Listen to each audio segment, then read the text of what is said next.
भाई सुनो, इसके ना आपको व्हाट्सएप पे क्वेश्चन भी आ गए होंगे। और मैंने पहले कहा था जिसके पास मैसेज नहीं आ रहे वो मुझे बता देना, मैं उसे भेज दूंगा। बट आपको मैंने इसके क्वेश्चन आज पहले ही भेज दिए, ठीक है। अब सुनना, पहले ध्यान से सुनना भाई। भाई मेरे पास अरे एक मिनट सुनो तो।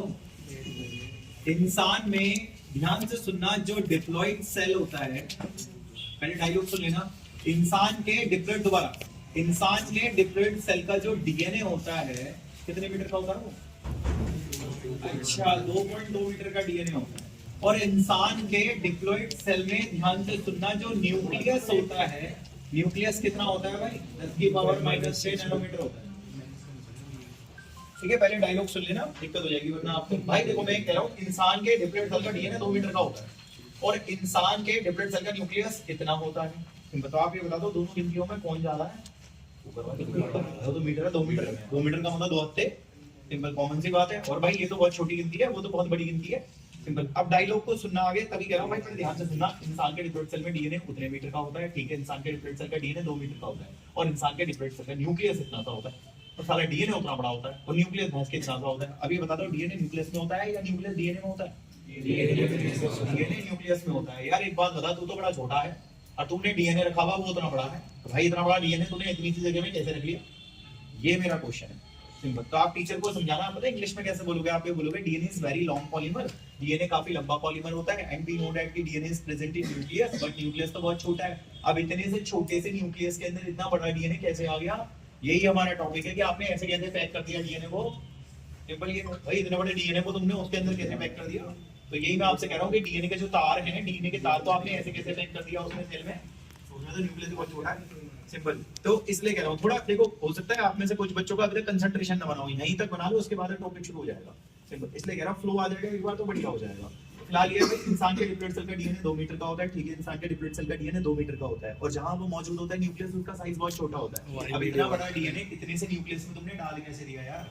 तो यही टॉपिक है हमारा कि भाई डीएनए के जो तार हैं तो बहुत बड़े होते हैं यार, तुमने पैक कैसे पैक कर दिया तुमने उसको, सिंपल। अच्छा एक चीज और है, आपने ऐसे कैसे पैक कर दिया उसको सेल के न्यूक्लियस में ना। सेल कितने प्रकार के होते हैं यार? दो प्रकार के होते हैं। एक आपने सुना होगा यूकैरियोटिक सेल होता है, तो आप मुझे इसके अंदर बताओगे। और फिर यार दूसरा सेल आपका प्रोकैरियोटिक सेल होता है, प्रोकैरियोटिक सेल, तो आप उसके अंदर भी मुझे बता दें, सिंपल। ये कोई आपसे बोले सर सेल तो 2 प्रकार के होते हैं सर, एक ये वाला सेल होता है, एक वो वाला सेल होता है, सिंपल। अच्छा एक चीज और है भाई, जब मैं इसमें पढ़ाऊंगा ना तुम्हें, इतना सिंपल होगा, 5 मिनट में क्लास खत्म हो जाएगी। लेकिन जब मैं यहाँ पढ़ाऊंगा ना, आज की सारी क्लास इसी में ही निकल जाएगी। दिक्कत ये है, सिंपल। थोड़ा सा आप चीज को समझो। अब भाई 2 बातें हो गई, ध्यान से सुनना। 2 बातें, पहले डीएनए बहुत बड़ा होता है और वो जहां मौजूद होता है वो जगह बहुत छोटी होती है, सिंपल। और बात ये है कि इतने बड़े डीएनए को आपने इतनी सी जगह में कैसे डाल दिया, ये हमारा टॉपिक है, सिंपल। दूसरी बात भाई, आपको पता है न्यूक्लियस तो वैसे भी सेल में होता है। सेल साले 2 तरह के होते हैं, पहला ये, दूसरा वो। जब मैं उस सेल में पढ़ाऊंगा 5 मिनट में क्लास खत्म हो जाएगी। लेकिन जब मैं तुम्हें आज इसमें पढ़ाऊंगा भाई, आज मामला बड़ा कॉम्प्लेक्स है, पूरी क्लास इसी में चली जाएगी। और मैं इतने, तुम भी समझदार हो, तुम्हें पता है पहले हमें बड़ी चीज पढ़नी चाहिए, छोटी चीज तो हम चलते चलते निपटा देंगे। तो आज हम पहले बड़ा टॉपिक करेंगे, छोटा टॉपिक हम बाद में करेंगे, वो मैं आपको अगली क्लास में पढ़ाऊंगा। लेकिन ये मैं आपको आज ही पढ़ा दूंगा क्योंकि ये थोड़ा हार्ड है, सिंपल। अब नहीं बोल रहा भाई दोबारा, क्योंकि 4 बार बोल दिया, सिंपल। अब ये सुनना जरा ध्यान से सुनो। मेरे को चाहिए एमिनो एसिड, कौन सा? लाइसीन चाहिए। कितने? बहुत सारे चाहिए, इसलिए एस लगा दिया, सिंपल। मुझे तो लाइसीन चाहिए। लाइसीन, कोई पूछो लाइसीन क्या होता है? एमिनो एसिड होता है। कैसा एमिनो एसिड होता है? भाई बेसिक एमिनो एसिड होता है। ये बेसिक एमिनो एसिड क्या होते हैं? जिन पे पॉजिटिव चार्ज होता है। ऐसे कैसे आगे इस पर पॉजिटिव बताऊंगा, सिंपल। ये तभी कह रहा हूं भाई, थोड़ा ध्यान से सुनना। देखो, मुझे लाइसीन चाहिए। कोई पूछे लाइसीन क्या है? एमिनो एसिड है। कैसा एमिनो एसिड है? बेसिक। ये बेसिक क्या होता है? जिन पे पॉजिटिव चार्ज होता है। एक चाहिए, बहुत सारे चाहिए, बहुत सारे चाहिए, इसलिए मैंने एस लगा रखा है कि बहुत सारे चाहिए। मुझे एक और एमिनो एसिड चाहिए, आर्जिनाइन। ये भी अमीनो एसिड है, हाँ ये भी अमीनो एसिड है। ये भी बहुत सारे चाहिए, हाँ एस लगा रहा हूँ, बहुत सारे चाहिए। ये कैसा है? ये भी बेसिक अमीनो एसिड है। और बेसिक अमीनो एसिड वो होता है जिसपे पॉजिटिव चार्ज होता है। क्यों होता है वो बताना अभी बाकी है। अब सोचो, आपको अमीनो एसिड कितने तरह के चाहिए? सिंपल। एक लाइसिन वाला चाहिए, एक वो आर्जिनाइन वाला चाहिए, एक एक नहीं चाहिए, मुझे 50-50 चाहिए, इसलिए एस लगा दिया। है साले दोनों के दोनों अमीनो एसिड्स, सिंपल। और है साले दोनों के दोनों बेसिक अमीनो एसिड, न्यूट्रल नहीं है, एसिडिक नहीं है, एरोमेटिक नहीं है, ये बेसिक है। और बेसिक पे होते हैं जिन पे पॉजिटिव चार्ज होता है, सिंपल। ये चलो ठीक है, कोई बात नहीं भाई। अच्छा एक चीज और है, कोई ऐसा बच्चा मुश्किल होगा जिसने ये शब्द अपनी जिंदगी में ही ना सुना हो। कार्बोहाइड्रेट सबने सुना होता है, और आपको पता है कार्बोहाइड्रेट का जनरल फॉर्मूला CnH2nOn होता है। ये कार्बोहाइड्रेट का जनरल फॉर्मूला है, सिंपल। जैसे आप लिखते हो C6 तो H12 कर देते हो, O6 कर देते हो, यही तो ग्लूकोज है, कार्बोहाइड्रेट है भाई, क्योंकि कार्बोहाइड्रेट का जनरल फॉर्मूला यही है। अगर मैं एक काम करूं n कॉमन ले लूं तो ये बन जाएगा तुम्हारा CH2O। n तो कॉमन ले लिया तुमने, अब n कॉमन ले लोगे तो CH2O रह जाएगा। अरे वैसे उसमें CN बन जाएगा, H2N बन जाएगा, ON बन जाएगा, तो आती सिंपल ये। अच्छा अब यहाँ पे फटाफट से रिवीजन दे देते हैं भाई। डीएनए बहुत बड़ा है, जिस जगह वो जगह बहुत छोटी है, तो तुमने ऐसे इतने बड़े डीएनए को इतनी जगह में कैसे पैक कर दिया सेल में यार? सेल दो तरह के होते हैं, एक ये वाला सेल, एक वो वाला सेल। उसमें मामला बहुत सिंपल है, 5 मिनट में क्लास खत्म हो जाएगी। यहाँ मामला बहुत बड़ा हो जाएगा भाई, इसलिए आज की क्लास इसी में ही जाएगी सारी। दो एमिनो एसिड चाहिए मुझे, एक लाइसिन चाहिए, एक आर्जिनाइन चाहिए। दोनों के दोनों एमिनो एसिड होते हैं, दोनों के दोनों बेसिक होते हैं। बेसिक साले वो होते हैं जिनपे पॉजिटिव चार्ज होता है, और मुझे भर भर के चाहिए, मुझे एक दो नहीं चाहिए, 50-50 तो कम से कम चाहिए, इसलिए SS लगा दिया क्योंकि मुझे ज्यादा चाहिए। सिंपल सी बात है। इसके अलावा मैंने आपसे कहा कि कार्बोहाइड्रेट का जनरल फॉर्मूला ये होता है, तो जैसे कार्बोहाइड्रेट का जनरल फॉर्मूला ये होता है, वैसे ही एमिनो एसिड का जनरल फॉर्मूला देखो ये होता है। ये एमिनो एसिड का जनरल फॉर्मूला है भाई। तो मुझे बताइए ये क्या है? बोलो एमिनो एसिड का जनरल फॉर्मूला है, जैसे कार्बन का जनरल फॉर्मूला है, ऐसे एमिनो एसिड का जनरल फॉर्मूला है। एक बार और लिख देता हूं भाई, एमिनो एसिड का ये जनरल फॉर्मूला है यार, ये एमिनो एसिड का जनरल फॉर्मूला है। कोई पूछ ले तुमसे क्या लिखा है, तूने बोला ये तो अमीनो एसिड का जनरल फार्मूला है, जैसे कार्ब का जनरल फार्मूला है वैसे अमीनो एसिड का जनरल फार्मूला है। सिंपल ये। अब आज की क्लास में ये नहीं पढ़ना मुझे, तो मैं ऐसे ही बता रहा था तुम्हें, मुझे तो आज की क्लास में ये पढ़ना है। सिंपल। ये बताइए बेस है एसिड है? बेस। अच्छा बेसिक है, बेस है। सिंपल। शायद आपको एसिड बेस की कहानियां पढ़ाई होंगी केमिस्ट्री वाले ने, उसने कहा होगा जो बेस होते हैं वो प्रोटॉन्स को एक्सेप्ट करते हैं, लेकिन आपको बताया होगा जो एसिड होते हैं वो प्रोटॉन को डोनेट करते हैं, ये बताया होगा। सिंपल। ये तो भाई जो बेस होते हैं वो प्रोटॉन को एक्सेप्ट करते हैं, लेकिन जो एसिड होते हैं वो प्रोटॉन को डोनेट करते हैं। अब एक मिनट सुनो जरा। अरे तो बेस है? कहता हाँ मैं तो बेस हूँ। तो भाई बेस है तो प्रोटॉन को एक्सेप्ट करेगा? कहता हाँ मैं प्रोटॉन को एक्सेप्ट करूंगा। मैंने कहा ले प्रोटॉन एक्सेप्ट करके दिखा। कहता ले भाई दे दे। सिंपल। मैंने कहा तू भी तो बेस है? कहता हाँ मैं भी बेस हूँ। मैंने कहा बेस तो वो होते हैं जो प्रोटॉन को एक्सेप्ट करते हैं। कहता हाँ तो मैं एक्सेप्ट करूंगा। मैंने कहा ये ले प्रोटॉन। कह रहा है ये ले भाई। सिंपल ही है, बहुत आसान है। कोई आपसे बोलेगा तो आप बताना कि ये बेसिक अमीनो एसिड है ना, तो बेस तो वो होते हैं जो प्रोटॉन्स को लेते हैं, तो ये प्रोटॉन को लेगा तो तुम इसको जो प्रोटॉन दोगे वो ले लेगा। सिंपल। ऐसी जब तुम बेस है, बेस तो होते हैं जो प्रोटॉन को लेते हैं, साला प्रोटॉन ले लिया उसने। सिंपल। अब यहाँ एक दिक्कत है भाई, दिक्कत ये बताओ क्या लिखा था यहाँ पे? H पॉजिटिव ना, प्रोटॉन ये ले लिया इसने, क्योंकि बेस है तो बेस प्रोटॉन को ले लेगा, क्योंकि बेस है तो बेस प्रोटॉन को ले लेगा। पर मैं आपसे ये बात कह रहा था, नाइट्रोजन कितने बॉन्ड बनाता है? 3। कितने बना दिए? 4। तो आपको केमिस्ट्री वाले ने पढ़ाया होगा लोन पेयर शिफ्ट होकर प्लस यहाँ चला जाएगा। साले तेरे फालतू हो रहे हैं, उसके थोड़ी ना हो रहे हैं। हाइड्रोजन एक बॉन्ड बनाता है, हाइड्रोजन ने तो एक ही बनाया।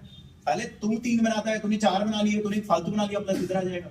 सिंपल ये है भाई। इस पे क्यों लगा रखा तुमने प्लस? पागल हो गए? वो तो एक बॉन्ड बनाता है, उसने तो एक बना ही रखा है। सिंपल ये। उसमें तो प्लस में तो लगाऊंगा जब वो 2 बनाएगा, फालतू बनाएगा। सिंपल ये भाई। तूने तो एक ही तो बनाया था, उसने प्लस क्यों लगेगा? प्लस तो इस पे लगेगा ना जाके लोन पे शिफ्ट होकर के, क्योंकि वो 3 बनाता है, उसने 4 बना लिए। बाकी किसी के समझ नहीं आया तो भाई ये केमिस्ट्री। सिंपल ये। और ये आपको इतना तो आना चाहिए भाई। अब आगे बात को लेकर के चलते हैं। इतने में कोई दिक्कत भाई नहीं। आप ये बताइए ये क्या है? ये तो पानी है। तो एक काम करते हैं, इस पानी को निकाल देते हैं। तो जब मैं पानी को निकालूंगा तो ये पानी मैंने निकाल दिया। पानी निकालने से क्या होगा? कार्बन चार्ज जो 3 बॉन्ड है इसके तो चौथा कहाँ गया? ये रहा भाई। उधर नाइट्रोजन के तुम कहते थे एक फालतू है, कहाँ एक फालतू? यूरा भाई जोड़ देंगे, क्या दिक्कत है? जोड़ दिया। इस प्रकार आपने इसको और इसको दोनों को जोड़ दिया है। आप बेवकूफ नहीं हो, आपको ये पता है कि 2 एमिनो एसिड को जोड़ के प्रोटीन बनता है, और इस प्रोटीन का नाम हिस्टोन प्रोटीन है। हिस्टोन प्रोटीन है।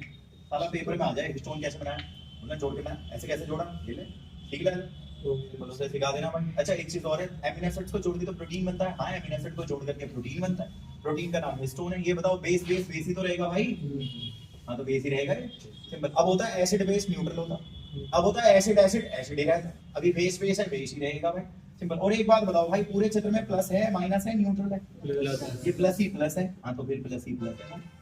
सिंपल सी बात है। कोई आपसे बहसबाजी कर दे ना, तूने प्लस क्यों लिखा है? प्लस ही प्लस है, प्लस तो लिखना ही है मुझे। सिंपल। कोई आपसे बोले बेस क्यों लिखा है? भाई वो भी बेसिक है, बेबी बेसिक है, बेस प्लस बेस बेस ही रहेगा। सिंपल। कोई बोलेगा प्रोटीन क्यों लिखा है? साले 2 एमिनो एसिड को जोड़ के प्रोटीन नहीं बनता। सिंपल ये। और नाम उस प्रोटीन का हिस्टोन है भाई। सिंपल। इतनी बार आपकी खत्म। कोई पूछे जोड़ा कैसे? अभी पानी की कहानी समझाई थी मैंने, जोड़ दिया था। सिंपल ये है। अब एक बार ना भाई 5 उंगलियों में 5 चीजें दिलाते हैं। पहला, डीएनए बहुत बड़ा है और जगह बहुत छोटी है, पहली बात। दूसरी बात, सेल 2 तरह के होते हैं, वहां मामला सिंपल है, यहाँ कॉम्प्लेक्स है भाई। तीसरी बात, आपसे मैंने 2 एमिनो एसिड्स मांगे थे, एक ये वाले और एक वो वाले। सिंपल। और दोनों की औकात तुम्हें बताइए, दोनों बेसिक एमिनो एसिड है और दोनों पे प्लस का चार्ज है भाई। सिंपल। और भाई ये चौथी वाली बात में मैंने आपसे कहा था कि आप एमिनो एसिड का जनरल फॉर्मूला लिख दीजिए और इन्हें जोड़ के प्रोटीन बना दीजिए। सिंपल। प्रोटीन का नाम मैंने बता दिया। बेस इसलिए क्योंकि बेस बेस बेस ही रहेगा, प्लस प्लस प्लस ही रहेगा। सिंपल सी बात है। अच्छा एक मिनट जरा ध्यान से सुनना, इस बात को भी सुनना और समझना मेरी बात को भाई। ये एमिनो एसिड है ना, तो ये बताओ इस एमिनो एसिड का सेंटर कहाँ होगा? ये होगा सेंटर, इस एमिनो एसिड का सेंटर ये होगा भाई। तो आप बताइए प्लस चार्ज सेंटर में है या साइड में? याद रखना साइड में, सिंपल ही। और भाई तेरा भी तो सेंटर यहाँ होगा। कहता है हाँ योगेश भाई मेरा सेंटर यहाँ होगा। मैंने कहा मगर प्लस तो साइड में है। कहता हाँ भाई मेरे साइड में, और तेरे भी साइड में। कहता हाँ साइड में। तो आपसे कोई आप सीधे उसको इंग्लिश में ये बोलना कि बोथ दीस एमिनो एसिड्स, ये जो दोनों की दोनों एमिनो एसिड होते हैं, they carry positive charge on their side chain. Simple ही है भाई। तेरा जो पॉजिटिव है वो बीच में थोड़ी ना है, बीच में होता तो सी पे होता ना कार्बन पे, साला तो साइड में। सिंपल। और तेरा भी बीच में होता पॉजिटिव तो उस पे होता है ना, मगर वो तो साइड में। तो दोनों ही एमिनो एसिड का जो पॉजिटिव चार्ज कैरी करा हुआ है वो साइड में करा हुआ है, साइड में करा हुआ है भाई। 6 लाइन खत्म हो गई, किताब में आ लो। टॉपिक निकालो, पैकेजिंग ऑफ डीएनए हेलिक्स एक टॉपिक है, उसमें हिस्टोन लिखा हुआ है ब्लैक कलर से, काले रंग से हिस्टोन लिखा हुआ है। Packaging of DNA helix topic है और उसमें ब्लैक कलर से हिस्टोन लिखा हुआ है, काले रंग से हिस्टोन। अभी वो छोड़ो, पहले इधर तो देखो यार। ये बताओ ये कौन सा सेल पढ़ रहे हैं? यूकेरियोट्स में मामला सिंपल है या कॉम्प्लेक्स है? अभी तो टॉपिक शुरू भी नहीं हुआ है। जब शुरू होगा तो मैं बोलूंगा आज की क्लास शुरू होती है अब। अभी तक तो इंट्रोडक्शन चल रहा है, दिक्कत ये है। तो इसलिए मैं आपसे कह रहा हूँ। और सोचो क्लास शुरू भी नहीं हुई, भैंस की पहले ही हमारा दिमाग घूम रहा है इन चीजों में। इसका मतलब मामला सच्ची में बड़ा कॉम्प्लेक्स है। यूकेरियोट्स में ना सारा ऑर्गेनाइजेशन बहुत कॉम्प्लेक्स है। क्या यही लिखा है पहली लाइन में? पढ़ना भाई। हिस्टोन वाले पैराग्राफ की पहली लाइन, जहां हिस्टोन है ब्लैक कलर से, उसकी पहली लाइन लिखा हुआ है इन यूकेरियोट्स, जो यूकेरियोट्स होते हैं उनके अंदर सारा ऑर्गेनाइजेशन भाई बहुत ज्यादा कॉम्प्लेक्स है। एक एक लाइन को पढ़ने के लिए हमें दिमाग लगाना पड़ता है। सिंपल, ये दिक्कत है। और मैं फिर से बोल रहा हूँ, ये देख लो आपको कोई दिक्कत है। इन यूकेरियोट जो सेल होते हैं उसमें सारा हिसाब किताब बहुत कठिन है, बहुत ज्यादा कॉम्प्लेक्स है, ये कह रहा है वो। अच्छा सुनो तो, ये तो सुनो, ये बताओ कैसा चार्ज है? कौन सा प्रोटीन है ये? बेसिक है, एसिड है? बेसिक है। ये लिखा है इसके बाद देयर इज अ सेट। आपको एक सेट नजर आ रहा होगा पॉजिटिव चार्ज वाला, वो बेसिक प्रोटीन है ना हिस्टोन। ये रहा, शायद आपको बोर्ड पे ही दिख रहा होगा कि there is a set of, ये पॉजिटिव चार्ज, पॉजिटिव ये लिखा हुआ है, पॉजिटिव चार्ज वाला ये प्रोटीन है ना हिस्टोन बेसिक, ये लिखा हुआ है। अच्छा एक बात बताइए, जरा ध्यान से सुनना, ये बताओ प्लीज ध्यान से सुनना। ये बताओ इसमें पॉजिटिव आया कहां से? This protein acquire positive charge, this protein acquire positive charge. इस प्रोटीन में बताओ कहां से आया है? वो साला दिन से बना है, प्रोटीन तो अभी भी पॉजिटिव है, साइड में सिंपल, बीच में थोड़ी ना साइड में। ये क्या इसकी बात लिखा है क्या? ऐसे लिखा हुआ है ए प्रोटीन एक्वायर, मतलब इस प्रोटीन में जो आया है, एक्वायर का मतलब आना। ए प्रोटीन एक्वायर, इस प्रोटीन में जो आया है पॉजिटिव चार्ज लिखा होगा, वो एमिनो एसिड्स की वजह से आया है। उन एमिनो एसिड के साइड में ही ऐसा चार्ज है, ये कह रहा है वो। अच्छा ये बताइए वैसे ये जो हिस्टोन है इसमें कौन कौन से एमिनो एसिड्स हैं? दोनों के दोनों भाई बेसिक एसिड है, बेसिक। और बेसिक पे कौन सा चार्ज होता है? ये क्या इसके बाद दिखाएगा? पढ़ो, कहता है हिस्टोन आर रिच, हिस्टोन के अंदर भरे हुए हैं बेसिक एमिनो एसिड, जैसे कि लाइसिन्स और आर्जिनाइंस भरे हुए हैं। लाइसिन आर्जिनाइन नहीं लिखा हुआ, लाइसिन्स आर्जिनाइंस ऐसे लगा रखा उसने, क्योंकि वो बहुत सारे होते हैं ना, 50-50 लेने होते हैं। सिंपल ये है सिंपल। अच्छा और आगे तो पढ़ो, लिखा हुआ है दोनों एमिनो एसिड में पॉजिटिव चार्ज साइड में आपको दिख रहा होगा। ये भी लिखा हुआ है कि बोथ द एमिनो एसिड, दोनों ही एमिनो एसिड में पॉजिटिव चार्ज साइड में आपको दिख रहा है।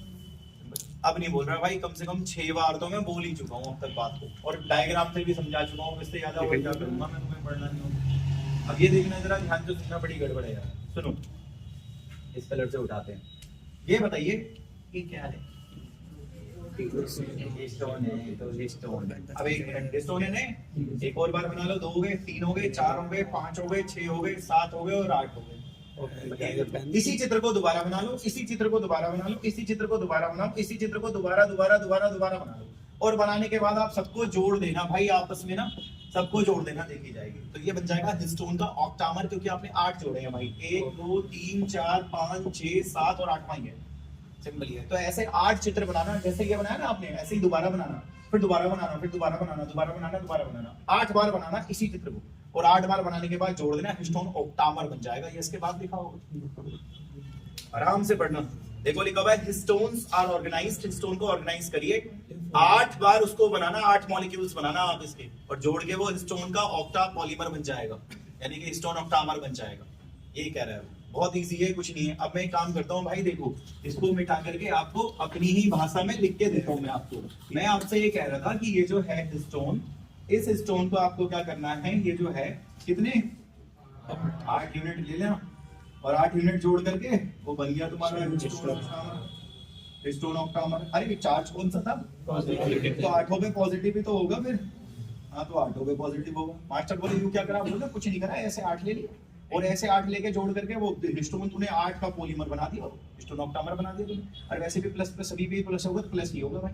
अब बात करते हैं डीएनए की। डीएनए की बात करने से पहले मैं साइड में इसकी बात कर लेता हूँ, या मैं इसकी बात कर लेता हूँ यार, क्या दिक्कत है। और आप अपनी तरफ से कुछ ला रहे हो यार। हाँ भाई, कहता है मैं वो कार्बोक्सिलिक एसिड। अच्छा एसिड है तू, कहता है हाँ मैं एसिड हूँ। तू रे, कहता है मैं तो एसिडिक एसिड हूँ। मैंने कहा ठीक है भाई तो एसिडिक एसिड है। और भाई तू, कहता है योगेश भाई मैं तो फैटी एसिड हूँ। मैंने कहा ठीक है भाई कोई बात नहीं। सिंपल, अब तो फैटी एसिड है, एसिडिक एसिड है, कार्बोक्सिलिक एसिड है तो एसिडिक। सिंपल, अभी थोड़ी देर पहले मैंने आपसे क्या कहा था भाई, एसिड वो होते हैं जो प्रोटॉन को डोनेट करते हैं। सिंपल ये तो एसिड वो होते हैं जो प्रोटॉन को डोनेट करते हैं। तो भाई एसिड वो होते हैं जो प्रोटॉन को डोनेट करते हैं। एसिड है तो कहता है हाँ एसिड हूँ मैं।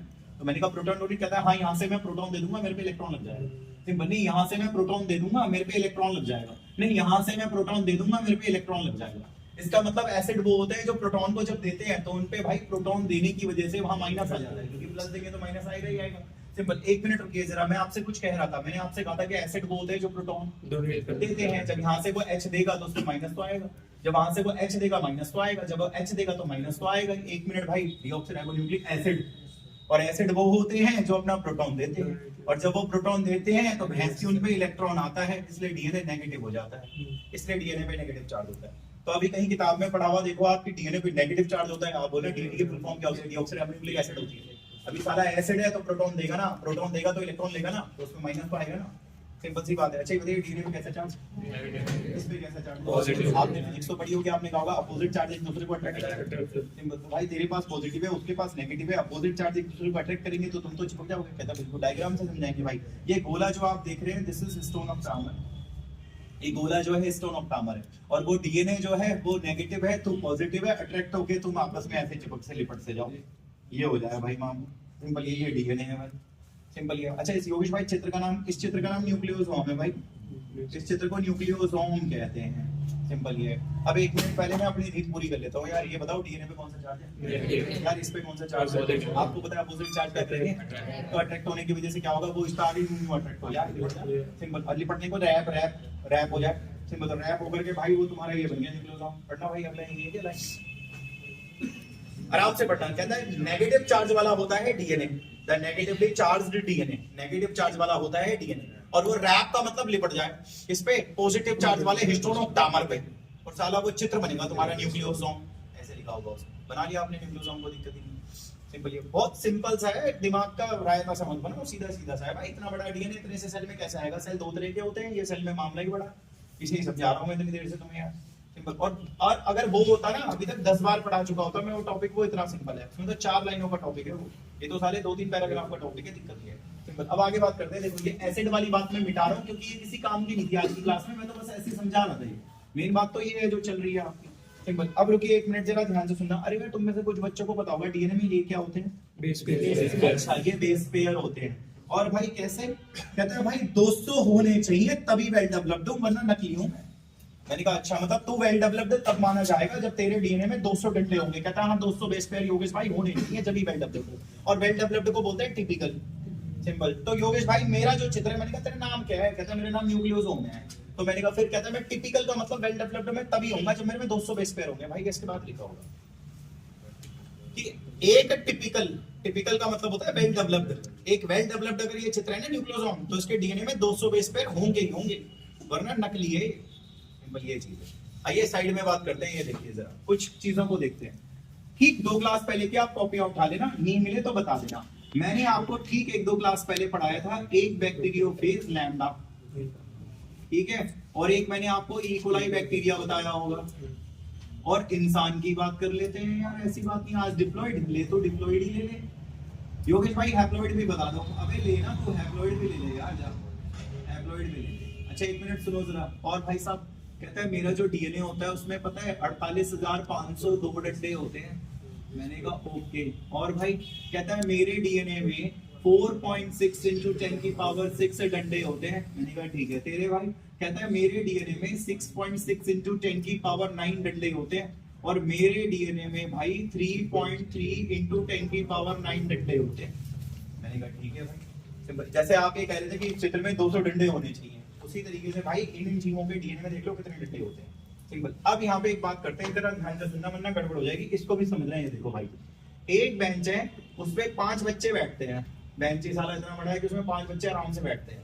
बच्चे भाई 50 है, तो आराम से खाने के लिए कितने बेंच चाहिए? आप शायद भाग करके ला रहे हो। एक बेंच पे 5 बच्चे बैठते हैं, 50 बच्चे 10 बेंच पे आएंगे। सिंपल। 1 मिनट भाई, एक बेंच पे 5 बच्चे बैठते हैं, छोड़ो ना, एक चित्र में 200 होते हैं। एक बेंच पे 5 बच्चे, एक चित्र में 200। सिंपल। बच्चे हैं 50, साले बच्चे हैं डंडे हैं उतने, तो कितने लगेंगे? भाग कर लेना 200 से, आ जाएंगे बोले। सिंपल सी बात है, 200 से भाग कर लेना, पता लग जाएगा कितने गोले लगेंगे। 200 से भाग, बेंच पता लग जाएगी। सिंपल ये। और ये क्वेश्चन भी दिखाता हूं मैं आपको, इस पैराग्राफ के नीचे क्वेश्चन है, थियोरेटिकली करके लिखा हुआ है। कह रहा है थियोरेटिकली हाउ मेनी बीट मतलब न्यूक्लियोसोम। न्यूक्लियोसोम मतलब ये चित्र, कितने चित्र लगेंगे ये किसके सेल में? मैमल। ये थोड़ी ना मैमल, ये थोड़ी ना मैमल। मैमल तो तुम हो भाई, तुम हो मैमल। तुम्हारे में कितने लगेंगे उसे बताना। अगर वो वाला सेल है तो कितने? 200 से भाग कर लेना, और अगर ये वाला सेल है तो 200 से भाग कर लेना, आंसर आ जाएगा। सिंपल। और यार एक बात बताओ, जरूरी है वो क्वेश्चन ये दे? क्या पता वो क्वेश्चन में मैमल की जगह इकोलाई बैक्टीरिया लिख दे, क्या पता वो क्वेश्चन में बैक्टीरिया फेज लैम्डा लिख दे, तो 200 से भाग करके आप आंसर निकाल लेना, कोई दिक्कत नहीं है। सिंपल। ये बहुत आसान है उसको बोलना। जैसे अभी समझाया था ना कि एक बेंच पे 5 बच्चे बैठते हैं, वैसे तेरे को मैंने समझाया था कि एक चित्र में 200 डंडे बैठते हैं। सिंपल। अब बच्चे हैं 50, डंडे हैं उतने, कितने लगेंगे? वो भाग कर ले, वो आ जाएगा, बोले कितने लगेंगे।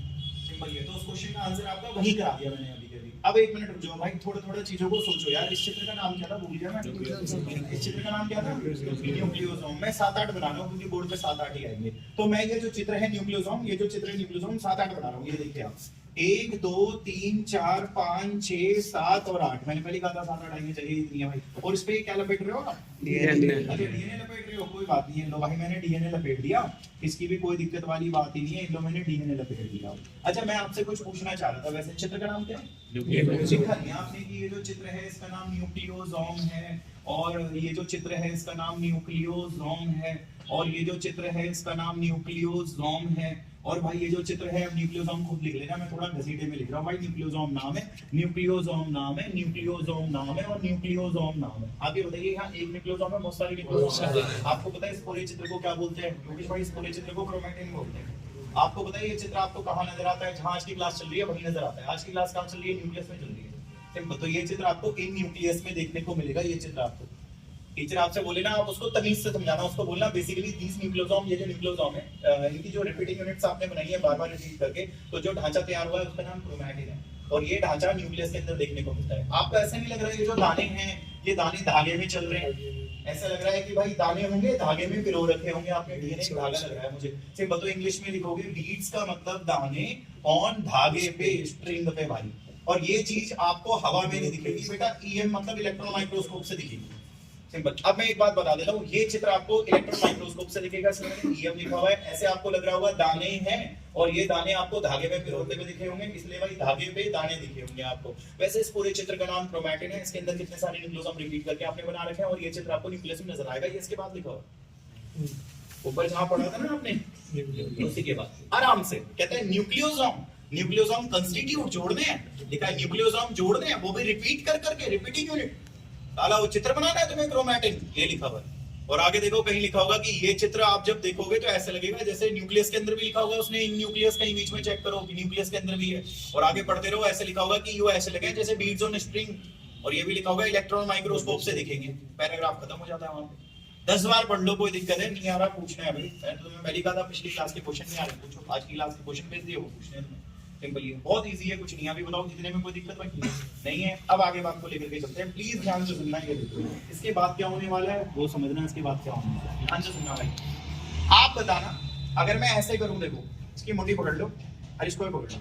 अब सोचो अगर ये पूरा जो चित्र है, ये पूरा चित्र ये मेरे हाथ में, और मैं अगर इसे ऐसे ऐसे घुमाऊं तो घुमाने से क्या होगा भाई? ये पास आएंगे। सिंपल। ये घुमाने से ये पास आएंगे, उल्टा घुमाऊंगा दूर जाएंगे, लेकिन ऐसे घुमाऊंगा पास आएंगे, तो ये पास आएंगे। और पास आया हुआ जो चित्र बनेगा वो शायद ऐसे बनेगा। ये देखो 1 2 3 4 5 6 7 8 ही तो बनाए थे मैंने, और डीएनए इन पे ये लपेटा हुआ है भाई। ये डीएनए लपेटा हुआ है मैंने, ये हो गया। क्या नाम है तेरा? कहता भाई मेरे को आपने पैक करके बनाया। मैंने कहा हाँ मैंने तुझे पैक करके बनाया। ऐसे था ना, तो मैंने थोड़ा और पैक कर दिया। सिंपल। ये तो कहता है ठीक है आपने मुझे पैक कर दिया। मैंने कहा नाम बता दो अपना। कहता मेरा नाम भी क्रोमैटिन ही है। मैंने कहा अच्छा तेरा नाम भी क्रोमैटिन है। मैंने कहा इसका नाम भी तो क्रोमैटिन था। कहता हाँ मेरा नाम भी क्रोमैटिन है। सिंपल। अब एक बात बताओ यार, मैं सीधा हूं तो भी तो होगी, पंखे पे लटका दिया उल्टा करके, जो भी होगी सीधा होगा भाई। सिंपल वही चीज है। तो भाई वो ऐसा है, जब भी क्रोमैटिन है हर वे भी क्रोमैटिन ही है। सिंपल ये, तो ये भी क्रोमैटिन है, वो भी क्रोमैटिन है। लेकिन आप इतने बदतमीज हो, आपने इसे और घुमाना शुरू करा। मुझे लगता है जब मैं इसे और घुमाऊंगा तो मैं यहाँ पे लिखता हूँ भाई कि अब मैं इसे फर्दर कंडेंस कर रहा हूँ। कंडेंस ना लिखना जा रहा हो तो कोई बात नहीं, आप कंडेंस ना लिखें, आप पैक लिख लें, कोई बात नहीं, कि आप इसे फर्दर और ज्यादा पैक करोगे। भाई जब आप इसे और घुमाओगे, मुझे लगता है और घुमाने से ये होगा, देखो 1 2 3 4 5 6 7 8, क्योंकि जब आप और घुमाओगे उसकी गोटियां बाहर आ जाएंगी, सिंपल ही हो जाएगा, वो फिसल के बाहर निकल जाएंगे थोड़ी सी। और डीएनए, डीएनए भाई ये रहा, भाई ये रहा डीएनए, भाई ये रहा डीएनए, ये चीज है। और इसका नाम क्रोमैटिड है, क्रोमैटिड है। पता है कब? जब ये और घूमना बंद हो जाएगा। सिंपल, आपने इसे पूरा घुमा दिया, अभी और घूम ही नहीं रहा, आप जान लगा रहे हो लेकिन ये नहीं घूम रहा। सिंपल, आपने लगाई अब नहीं घूम रहा, उसकी दो गोटी भी बाजी आ गई। सिंपल है, तो ये क्रोमैटिड हो जाएगा।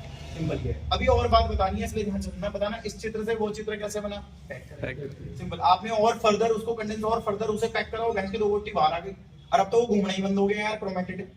सिंपल ये, फाइनल जब घूमना बंद हो जाए क्रोमैटिड है। अब क्या करूँ योगेश भाई, ये क्या कितने हैं? एक और बना लो, ऐसे ही सेम पढ़ा, सेम यही करो, दोबारा एक और बना लो। तो ऐसे आप दो बना लीजिए, ये देखिए जरा, 1 2 3 4 5 6 7 8, ये लो भाई, एक और बना लिया मैंने, ये सेम प्रोसेस करा के ना, ये मैंने एक और बना लिया। हाँ क्या करूं भाई, अब सुनो, बीच में एक सिक्का जोड़ दो। अबे कहां से आया है सिक्का? सिक्के का नाम सेंट्रोमियर है। अन्य ये नहीं पूछ रहे, मैं ये पूछ रहा हूँ सिक्का कहां से आया। आज ये भी बताऊंगा मैं तुम्हें कि ये सिक्का सेंट्रोमियर कहां से आया, बताऊंगा। और सुनो, ये दोनों की दोनों, क्या नाम है इनका, भूल गया, ये दोनों की दोनों क्रोमैटिड, और ये बीच में क्या है, सेंट्रोमियर। बताऊंगा ना कहां से आया। आप एक काम करो, सुनो, इसको इससे यहाँ प्रोटीन लगाओ जोड़ने के लिए, और इसको इससे यहाँ प्रोटीन लगाओ जोड़ने के लिए, और उन प्रोटीनों का नाम होगा भाई NSC प्रोटीन। शायद आपने नाम सुना हो, non stone chromosomal protein. NSC की फुल फॉर्म है non stone chromosomal, NSC। Simple ये। और ये जो आपके सामने तैयार हुआ है भाई, यही तो क्रोमोसोम है, यही तो क्रोमोसोम है। तो मैं इसे अलग करके मार्केट से लगा देता हूँ कि भाई यही तो क्रोमोसोम है, तो यही तो क्रोमोसोम है यार, यही तो क्रोमोसोम है आज की क्लास में। सिंपल ये है, बहुत आसान है, कुछ नहीं है। एक मिनट, बात अभी खत्म नहीं हुई, इसलिए थोड़ा सा ध्यान से सुनना भाई। ये कौन था, ये कैसा था, ऐसे लग रहा था वो दाने धागे में मिलो रखे। एक मिनट मुझे तो बोलने दो। ये देखो, ये ध्यान से सुनना, ये जो धागे पे दाने आपको दिख रहे हैं क्रोमैटिन, इसे तुमने दबाया, और दबाने के बाद भी क्रोमैटिन ही है, और तुमने फर्दर दबाया, क्रोमोसोम ही बना दिया पूरा। सिंपल ये। अच्छा एक चीज और है भाई, ध्यान से सुनना, ये जो आप ये घुमाने घुमाने की जो बात कर रहे हो, मेटाफेज सुना है आपने 11th क्लास में? कौन से चैप्टर में सुना था? सेल डिवीजन वाले चैप्टर में। वहां हो रहा है ये काम, वो सुने था आपने, प्रोफेज, मेटाफेज, एनाफेज, टेलोफेज। उसमें मेटाफेज में होता है ये काम, सेल डिवीजन वाले चैप्टर में। अगले पैराग्राफ की लाइन बहुत आराम से पढ़ना भाई, बहुत आराम से, आराम से। कहते हैं द दाने ऑन धागे, the beads on a string. Simple, जो ढांचा है, स्ट्रक्चर है क्रोमैटिन का, आपने उसको पैक करा, और पैक करके भी वो क्रोमैटिन ही है, यही लिखा हुआ है, पैक करके भी वो क्रोमैटिन ही है। दोबारा पढ़ लो भाई, the beads on a string, structure in chromatin, जो दाने पे धागे वाला ढांचा है क्रोमैटिन का, उसको आपने पैक करा, और पैक करके भी वो क्रोमैटिन ही है, ये लिखा हुआ है। और आगे कह रहा है फिर आपने फर्दर उसको पैक करा, और फर्दर पैक करके लिखा होगा, ये काम मेटाफेज में होता है, सेल डिवीजन में आपका क्रोमोसोम बन गया होगा अंत में। ऐसे ही लिखा हुआ है, चोर है वो एक नंबर के, क्योंकि होता है एनसीईआरटी को तो भगाएगी चीज को, तो उसने ये लिखा है, ये देखो, the beads on string structure in chromatin, वे को तुमने पैक करा, क्रोमैटिन ही है, और उसे फर्दर तुमने पैक करा, क्रोमोसोम बन गया, ये लिखा हुआ है। और ये काम मेटाफेज में होता है, सेल डिवीजन में भाई। सिंपल। फिर इसके बाद पढ़ो, देखो लिखा हुआ है, इस काम को करने के लिए आपको एडिशनल प्रोटीन्स भी तो चाहिए थे ना, नॉन स्टोन क्रोमोसोमल प्रोटीन, ये लिखा हुआ है कि इस काम को करने के लिए आपको एडिशनल सेट ऑफ प्रोटीन भी तो चाहिए थे ना, वो नॉन स्टोन क्रोमोसोमल प्रोटीन। वो भी मैंने आपको बता दिया भाई, नॉन स्टोन क्रोमोसोमल प्रोटीन। अब मुझे दो चीजों का सॉल्यूशन देना है आपको, और दो चीजों के सॉल्यूशन के बाद काम खत्म हो जाएगा। ये देखिए जरा ध्यान से सुनना भाई, ये बताइए, सुनना, इसके बाद क्लास भी खत्म है भाई। ये बताओ, ये डीएनए कहाँ है? अच्छा, न्यूक्लियस में है। और बेटे न्यूक्लियस कहता है 1 मिनट तक, मैं कुछ बता रहा हूँ जरा, प्रोकैरियोटिक सेल आज नहीं होगा, नेक्स्ट क्लास में होगा, इसलिए मैंने मिटा दिया है। हाँ ध्यान से सुनिए, डीएनए कहाँ है भाई? अरे तू कहाँ आज की क्लास में रे? कहता मैं तो ये। अच्छा, न्यूक्लियस है, हाँ ये न्यूक्लियस है भाई। कोई बोला क्या है भाई? ये न्यूक्लियस है भाई। अच्छा, फिर क्या बता रहा है तू? 1 मिनट रुकिए जरा, प्लीज ध्यान से सुनना भाई। क्या आपको ये डायग्राम दिखा है? मुझे यही बनाना है 50 बार। अब कैसे बनाऊं उनसे 50 बार? तो मैं 50 बार ऐसे तो नहीं बनाऊंगा, मैं यही डायग्राम ये बना दिया, हो गया। कोई बोले तूने ऐसा नहीं बनाया, बोलना तू बना ले, और 50 बार हम पागल है बनाते रहेंगे उसे, आप सोचो पेपर इसी में थोड़ी ना रोकना है मुझे, सिंपल इसलिए ध्यान से सुनना। बस आप एक काम करो, इसी चित्र को, ये जो चित्र है, मैं पागल थोड़ी ना मैं इसको दोबारा बनाऊंगा, मैंने इस चित्र को ऐसे बना दिया और तुम ज्यादा से ज्यादा ये कर दो, लिख दो नहीं क्रोमेटिन है, ऐसे लिख दो क्रोमेटिन है भाई, सिंपल ये बोल देना, वो लिखा तो है मैंने कि क्रोमेटिन है, सिंपल ये 50 बार बनाना है। ये देख भाई 2 3 4 ऐसे करके खूब सारे बना देना भाई, बोलना सारे क्रोमेटिन है क्रोमेटिन है क्रोमेटिन है क्रोमेटिन है, ये हो गया भाई। और सुनो 2 4 यहाँ पे बना दो ऐसे करके। अब ये आपका काम है बोलने का, जरा ध्यान से सुनना। ये बताइए यहाँ क्रोमेटिन डेंसली पैक्ड है, यहाँ लूजली पैक्ड है, या यहाँ डेंसली पैक्ड है, यहाँ लूजली पैक्ड है, यहाँ कैसे ये याद रखना डेंसली पैक्ड है, यहाँ कैसे लूजली पैक्ड है। ये डार्क स्टेट दिख रहा है, ये लाइट दिख रहा है, या ये डार्क दिख रहा है, ये लाइट दिख रहा है, डार्क दिख रहा है मुझे, डार्क इलाका दिख रहा है, ये थोड़ा लाइट इलाका दिख रहा है। सिंपल। तो आप समझाना, देखो 2 तरह के इलाके हो गए भाई न्यूक्लियस के अंदर, 2 तरह के इलाके हो गए न्यूक्लियस के अंदर। तो मैं इंग्लिश में बोलूंगा वेल डेवलप्ड न्यूक्लियस ऐसे ही होता है भाई, ये वेल डेवलप्ड न्यूक्लियस है। अगर आपका न्यूक्लियस ऐसा नहीं दिखता माइक्रोस्कोप से तो आप में से किसी का न्यूक्लियस वेल डेवलप्ड नहीं होगा, सिंपल ये है। तो आप, और वेल डेवलप्ड के लिए मैंने एक वर्ड यूज करा था टिपिकल। तो एक टिपिकल न्यूक्लियस तब होगा जब उसमें आपको 2 तरह के इलाके दिख रहे होंगे। 1 मिनट हिंदी बोलने दो, एक उजाले में इलाके और एक अंधकार से भरे हुए इलाके। अंधकार वाले यानी कि डार्क स्टेन है, ये लाइट स्टेन है, वहां क्रोमेटिन डेंसली पैक्ड है, यहाँ क्रोमेटिन लूजली पैक्ड है। ऊपर वाले इलाकों को आपने पढ़ा होगा हेटेरोक्रोमेटिन कहते हैं भाई, और नीचे वाले इलाकों को इयोक्रोमेटिन कहते हैं। एक बार लाइन बढ़िया आगे ली है, इसी के बाद की लाइन लिखा हुआ है इन टिपिकल न्यूक्लियस। टिपिकल बोलोगे ना वेल डेवलप्ड, दोबारा पढ़िए। एक अच्छे खासे न्यूक्लियस में यानी कि टिपिकल न्यूक्लियस साफ साफ लिखा होगा कुछ ऐसे इलाके होते हैं जहां पे क्रोमेटिन लूजली पैक होते हैं और वो लाइट होते हैं। लाइट का मतलब उजाले भरे होते हैं वो, सिंपल ये। तो आगे लिखा हुआ उनको यूक्रोमेटिन कहते हैं। और उसके के बाद देखो लिखा हुआ है कहीं क्रोमेटिन डेंसली भी भरे होते हैं, वो डार्क होते हैं, वो हेटेरोक्रोमेटिन होते हैं भाई, सिंपल ये। सुनिए ध्यान से सुनना भाई, यहाँ के जो जीन्स होते हैं वो बहुत ज्यादा एक्टिव होते हैं, लेकिन यहाँ के जो जीन्स होते हैं घंटा साले काम नहीं करते, वो इनएक्टिव होते हैं, सिंपल ये दिक्कत है। बता देना कि ऊपर के जीन बेकार होते हैं, वो काम नहीं करते, लेकिन यहाँ के जीन साले काम करते हैं। तो बताओ ट्रांसक्रिप्शन कौन से जीन करेंगे? नीचे वाले, क्योंकि वो काम करेंगे, और ऊपर वाले ट्रांसक्रिप्शन नहीं करेंगे। ये भी लिखा हुआ इसके बाद कि यूक्रोमेटिन जो है वो ट्रांसक्रिप्शन एक्टिव होते हैं, करते हैं वो, लेकिन हेटेरोक्रोमेटिन ट्रांसक्रिप्शन नहीं करते, वो इनएक्टिव होते हैं, सिंपल ये लिखा हुआ उसमें। कोई बहसबाजी करे बता देना कि यूक्रोमेटिन के जीन्स एक्टिव होते हैं, वो ट्रांसक्रिप्शन करते हैं, लेकिन हेटेरोक्रोमेटिन के जीन्स इनएक्टिव होते हैं, वो ट्रांसक्रिप्शन में रोल प्ले नहीं करते, सिंपल ये चीज है। अब देखिए ध्यान से सुनना भाई, सेल ने अपना पहला डीएनए बनाया बहुत मुश्किल से, ठीक है, ध्यान से सुनना। सेल ने अपना पहला डीएनए बनाया बहुत मुश्किल से। तो सेल ने अपना पहला डीएनए बनाया, और पता है तुमने उस डीएनए का क्या करा? तुमने उस डीएनए का पचर कर दिया, प्राइमरी कंस्ट्रक्शन कर दिया, सिंपल। एक कागज लेना हाथ में और उसे गजर गजर करके डस्टबिन में डाल देते जैसे, वही करा आपने भाई डीएनए लिया और डीएनए को आपने सेल के अंदर भाई गजर गजर उसका गुचुर सा बना दिया। वही सेंट्रोमियर था भाई, सिंपल। कोई आपसे बोले सेंट्रोमियर क्या है, बोलना सेल ने मेहनत से पहला डीएनए बनाया और हमने उसे गुचुर करके, वही तो सेंट्रोमियर है यार, सिंपल ये। तो सेंट्रोमियर की डेफिनेशन भी बता दी मैंने। जब आप गूगल पे भी लिखेंगे या कहीं आप 11th की बुक में इसकी डेफिनेशन गूगल पे लिखने की जरूरत है, 11th के एनसीईआरटी खोलो और चैप्टर 8 है आपको, वो cell the unit of life वाला 11th में, उसमें लास्ट में चले जाना, ये डेफिनेशन लिखी हुई है वहां पे कि centromere is primary construction of DNA. Cell ने मेहनत से पहला डीएनए बनाया, तुमने उसका गचर-बचर सेंट्रोमियर। सेल ने दूसरा डीएनए बनाया, तुमने उसका भी गचर-बचर सैटेलाइट डीएनए, सिंपल ये। इस तरीके से डीएनए के नाम होते हैं, बट फिलहाल आप अभी सेंट्रोमियर ले लो, काम चल जाएगा, सिंपल ये। अब किसी पे कोई क्वेश्चंस हैं? फोन में तो होंगे ना आपके, मेरा फोन तो खैर पीछे, आप निकालो कोई एक जना और पहला क्वेश्चन पढ़ो जरा, क्या है 10-12 क्वेश्चन है वो।